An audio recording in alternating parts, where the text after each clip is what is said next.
హల్లెలూయా. దేవుని పరిశుద్ధమైన నామానికి స్తుతి కలుగునుగాక. ఆమెన్.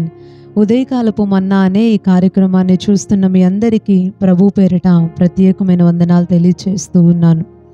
పరిశుద్ధ గ్రంథంలో నుంచి ఒక వాక్య భాగాన్ని మనం ధ్యానం చేసుకుందాం. ఆదికాండ గ్రంథం 16వ అధ్యాయం 13వ వచనాన్ని మనం చదువుకుందాం. అది చూచుచున్న దేవుడవు నీవే అను పేరు తనతో మాటలాడిన యెహోవాకు పెట్టెను. ఏలయనగా నన్ను చూచిన వాణ్ణి నేనిక్కడ చూచితిని గదా అని అనుకొనెను. దేవునికి స్తోత్రం. హల్లెలూయా. మనం చదువుకున్నటువంటి ఈ వాక్య భాగంలో ఒక స్త్రీ మనకి కనబడుతుంది. ఆవిడ పేరు హాగరు.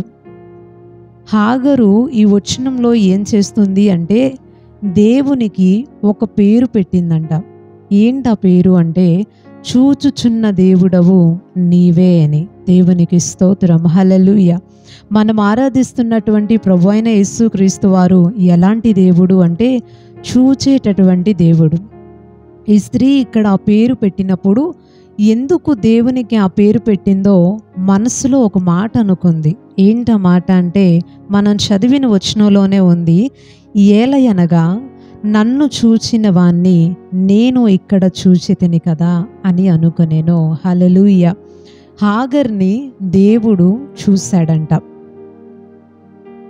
అందుకని ఆయనకి చూచుచున్న దేవుడవు నీవే అనే పేరు పెట్టింది. మనం ఆరాధించేటటువంటి దేవుడు చూచేటటువంటి దేవుడు. ప్రతి ఒక్కరిని దేవుడు చూస్తాడు. ఈ వచనంలో ఈ మాట ఆవిడ ఆ పేరుని దేవునికి పెట్టడం వెనుక జరిగినటువంటి సంఘటన ఏంటి అంటే హాగరు గురించి మనందరికీ బాగా తెలుసు. ఆవిడొక ఐగుప్తీయురాలు, బానిసగా ఉండేటటువంటి వ్యక్తి. ఒకానొక సమయంలో శారాతో పాటు ఐగుప్తు దేశం నుంచి హాగరు కూడా బయటికి వచ్చేసి తనతో పాటు కలిసి నివాసం చేస్తూ ఉండేది. శారాకి పని చేసేటటువంటి ఒక పరిచారకురాల్లాగా పని చేసేటటువంటి వ్యక్తిగా హాగరు శారా దగ్గర ఉంటూ వచ్చింది. అయితే శారాకి పిల్లలు లేని కారణాన్ని బట్టి తనకి కలిగిన ఒక ఆలోచనలతో అబ్రహాముకిచ్చి హాగర్ని వివాహం చేసింది. ఆ సమయంలో ఆవిడ గర్భవతి అయిన తర్వాత వాళ్ళిద్దరికీ మధ్య ఘర్షణ జరిగి తన యజమానురాలైనటువంటి శారై దగ్గర నుంచి పారిపోయి అరణ్యంలోనికి వెళ్ళిపోయింది. నేను ఇక్కడ ఉండకూడదు, నేను వెళ్ళిపోవాలి అని చెప్పి ఆవిడ పారిపోయింది. ఆ అరణ్యంలోనికి వెళ్ళిపోయిన తర్వాత ఒంటరిగా ఉండిపోయింది. ఏం చేయాలో తెలియట్లేదు. దేశం కాని దేశం, ప్రజలు కాని ప్రజల మధ్యలోనికి వచ్చింది. పరిస్థితుల్ని బట్టి ఆ కాలంలో ఉన్నటువంటి విధానాలని బట్టి ఒక నిర్ణయంతో ముందుకు వెళ్ళింది. కానీ ఇప్పుడు పరిస్థితి ఏమో తారుమారైపోయింది. ఒంటరిగా మిగిలిపోయింది. అరణ్యంలోకి వెళ్ళిపోయి ఉండాల్సి వచ్చింది. అందరినీ వదిలిపెట్టి వచ్చేయాల్సి వచ్చింది. ఏం చేయాలో తెలియక బాధతో ప్రయాణం చేస్తూ అలా ముందుకు వెళ్తుంటే ఆ బాధతో ఒంటరిగా ఉన్నటువంటి ఆ స్త్రీని దేవుడు చూశాడు. దేవునికి స్తోత్రం. హల్లెలూయా. మనుషులెవరూ తనని ఆ సమయంలో చూడలేదు. మనుషులెవరూ తనని పట్టించుకోలేదు.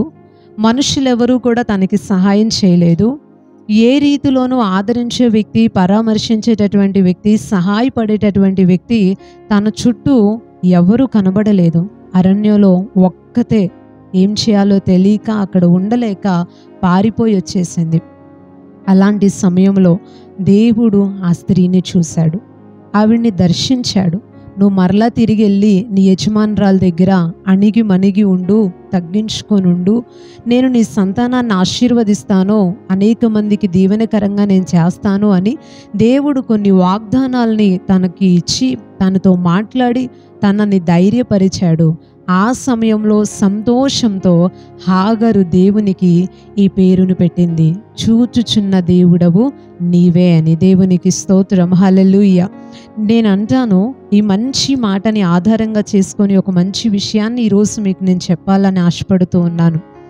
ఈరోజు ఎలాంటి పరిస్థితుల్లో మీరున్నారో నాకు తెలీదు, ఎలాంటి ఇబ్బందుల్లో ఉన్నారో కూడా నాకు తెలీదు. మనుషులందరూ వదిలేసి ఉండొచ్చు, నా అనుకున్న వాళ్ళందరూ దూరం అయిపోయి ఉండొచ్చు.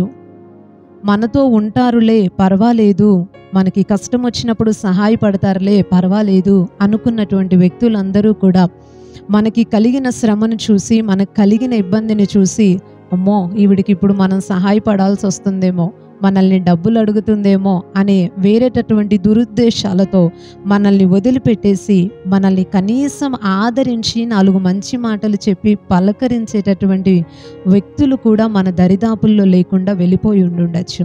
కానీ ఒంటరిగా నీవు మిగిలిపోయి ఉన్నావా? అయితే దేవుడు నిన్ను చూస్తున్నాడు. నువ్వు ఒంటరిని అని బాధపడాల్సిన అవసరం లేదు. ఎవరు నాకు లేరు అని దిగులు చెందాల్సిన అవసరం లేదు.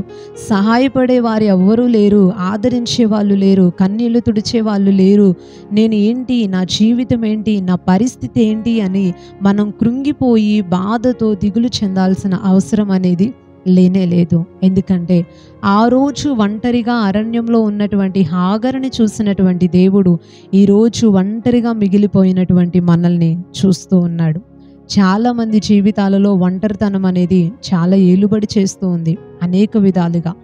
ఆ లోన్లీ ఫీల్ అనేది, ఆ ఒంటరితనంతో కలిగినటువంటి ఆ బాధ, భారం అనేది ఎంతవరకు మనుషుల్ని తీసుకువెళ్తుంది అంటే, తట్టుకోలేక, ఉండలేక, ఎందుకు ఈ జీవితం అని జీవితం పైనే విరక్తి పుట్టి అనవసరమైనటువంటి తొందరపాటు నిర్ణయాలు తీసుకొని ఇంక ఈ జీవితం ముగించేద్దాము, నాకెవ్వరూ లేరు, ఏం చేయలేను అని తొందరపడి నిర్ణయాలు తీసుకొని సూసైడ్ అటెంప్ట్స్ చేసుకునే వాళ్ళు ఈ రోజుల్లో మనకి చాలామంది కనపడుతున్నారు.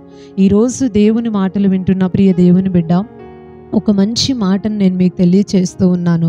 నిన్ను ఎవరు చూడకపోయినా, ఎవరూ పట్టించుకోకపోయినా, నీకు సహాయం చేసేవారు ఎవరూ లేకపోయినా, ఒంటరిని అయిపోయాననే బాధతో కృంగిపోతూ దిగులు పడుతూ నీవు అలాగుండిపోతే దేవుడు నిన్ను చూస్తున్నాడు. దేవుడు నీకు తోడుగా ఉన్నాడు. దేవుడు నీకు సహాయపడాలి అనుకుంటున్నాడు. దేవుడు నిన్ను ఆదరించాలి అనుకుంటున్నాడు. ఏ రీతిలో ఏ సహాయము నీకు అవసరమో ఆ రీతిలో దేవుడు మీకు సహాయం చేయాలి అనుకుంటున్నాడు. ఇంకెందుకు బాధ, ఇంకెందుకు చింత, ఎందుకు మనం దిగులు పడాలి? మనుషులు లేకపోయినా దేవుడు ఉన్నాడుక. ఆ ధైర్యంతో మన జీవితం అంతా కూడా బ్రతికేద్దాం. దేవుడు మనతో ఉంటే ఇంకెంతమంది ఉన్నా ఏమీ చేయలేకపోవచ్చు, కానీ మన చుట్టూ 100 మంది ప్రజలున్నా ఏం చేయలేకపోవచ్చు, కానీ దేవుడు ఒక్కడుంటే చాలు, మనం ఏదైనా చేయగలం. ఎవరి ముందు తలదించుకున్నామో, ఎవరి ముందు అవమానపరచబడ్డామో, ఎవరి ముందు తక్కువ చేయబడ్డామో, ఎవరి చేత బాధ పెట్టబడ్డామో, ఎవరి చేత శ్రమ పెట్టబడ్డామో వారి ముందే తలెత్తుకునేటట్టుగా, వారి ముందే దీవించబడేటట్టుగా, వారి ముందే ఆశీర్వదించబడి ఉన్నతమైన స్థాయిలోనికి వెళ్ళే విధానంలో దేవుడు మనల్ని దీవిస్తాడు. దేవుడు మనకి సహాయం చేస్తాడు. బాధపడద్దు, కృంగిపోవద్దు. యేసయ్య మిమ్మల్ని చూస్తున్నాడు, తప్పకుండా సహాయం చేస్తాడు. దేవుడి కొన్ని మాటలు దీవించునుగాక. ఆమేన్. ఒక చిన్న ప్రార్థన మనం చేసుకుందాం. పరిశుద్ధుడు అయిన తండ్రి, ప్రేమ కలిగిన ప్రభువా, నీ ఘనమైన నామానికి వందనాలయ్యా. గడిచిన కాలమంతా నీ రెక్కల చాటున మమ్మల్ని కాపాడి ఈరోజు ఈ రీతిగా నీ మాటల్ని ధ్యానించుకొని బలాన్ని పొందుకోవడానికి మీరు సహాయపడిన విధానాన్ని బట్టి మిమ్మల్ని స్తుతిస్తూ ఉన్నాం. ఎవరూ లేక ఒంటరిగా అరణ్యంలో మిగిలిపోయిన హాగర్ని నీవు చూసిన దేవుడవయ్యా. తనని ధైర్యపరిచి ఆదరించి మరలా తిరిగి తన సొంత స్థలానికి నడిపించినటువంటి దేవుడివి, తన భవిష్యత్తుని దీవెనకరంగా చేసిన దేవుడివి. ఈరోజు ఒంటరిగా మిగిలిపోయామో, మమ్మల్ని పట్టించుకునే వాళ్ళు లేరు, సహాయపడే వాళ్ళు లేరు అని బాధతో దిగులుతో కృంగిపోయే అనేక మందిని కూడా నీవు చూచే దేవుడివి, సహాయపడే దేవుడివి, ఆదరించే దేవుడివి, వారిని ధైర్యపరిచే దేవుడివయ్యా. నీ ద్వారా కలిగేటటువంటి అద్భుతమైన సహాయాలన్నీ కూడా ప్రతి ఒక్కరికి మీరు దయచేయండి. ఎంతమంది అయితే ఈ మాటలు విని నీ మాట కోసం ఎదురు చూస్తూ నీవు ఇచ్చినటువంటి ఈ మాటను బట్టి ధైర్యంతో ముందుకు కొనసాగుతున్నారో వారందరినీ ప్రత్యేకమైనటువంటి రీతిలో మీరు దీవించండి. వారి భవిష్యత్తుల్ని దీవెనకరంగా చేయండి.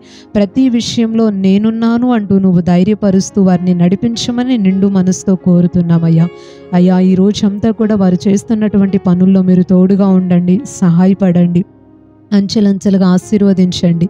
నీ ద్వారా కలిగే సంతోషము, సమాధానము, ఐక్యత, ప్రేమలు ప్రతి కుటుంబంలో ఏలుబడి చేయునుగాక అని ప్రార్థిస్తున్నాం. మంచి ఆరోగ్యాన్ని ఇచ్చి, పనుల్లోని క్షేమాన్ని దయచేసి, భవిష్యత్తుని దీవించి, చేతుల కష్టార్జితాన్ని అనుభవించే కృపనిచ్చి, వారి జీవితాలను ఇంకా ఆశీర్వాదకరంగా చేసి, ప్రభువా నీ నామానికి మహిమార్థమై వారందరినీ కూడా నీ సన్నిధిలో నిలబెట్టుకోమని నిండు మనసుతో కోరుకుంటూ, నజరేయుడును శక్తి కలిగిన యేసుక్రీస్తు వారి శ్రేష్టమైనటువంటి నామంలో ఈ ప్రార్థన అడిగి వేడుకుంటున్నాం పరమ తండ్రి. Amen, amen. అందరికీ ప్రైజ్ ది లార్డ్ అండి. మరలా తిరిగి రేపు ఉదయకాల సమయం ఉదయకాలపు మన్నా అనే ఇదే కార్యక్రమంలో మనందరం కూడా పాల్గొని దేవుని మాటలు విని దీవించబడదాం. అప్పుడు వరకు దేవుని యొక్క మహా గొప్ప కృప మనందరికీ తోడై ఉండి నడిపించునుగాక. ఆమెన్. Praise the lord.